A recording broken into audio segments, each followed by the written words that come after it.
que les deux camps sont décidés. D'un côté, il y a lui qui est sûr de sa victoire et qui est entouré de tous les apparatchiks du PDG qui sont restés fidèles à Ali Bongo. Et en face, il a une opposition qui est structurée. Tous ces gens se connaissent entre eux. Tous ces gens sont frères et demi-frères et cousins.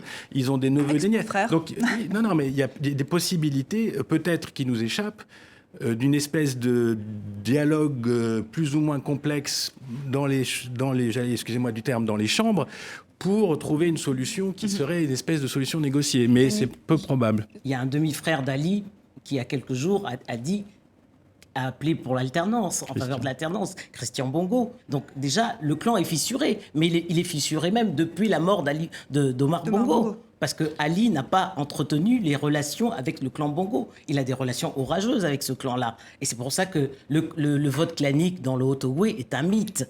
C'est pas possible. Qui trinque ?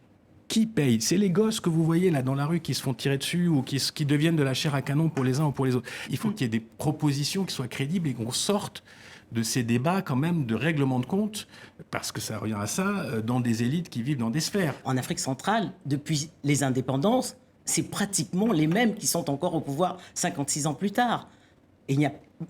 Malgré le multipartisme qui a soufflé, le vent du multipartisme qui a soufflé dans les années 90, la classe politique n'a pas changé. Et dans certains pays, comme dans le cas du Gabon, mais le Cameroun également, ce sont encore des scrutins à un tour. Ce n'est pas possible en 2016.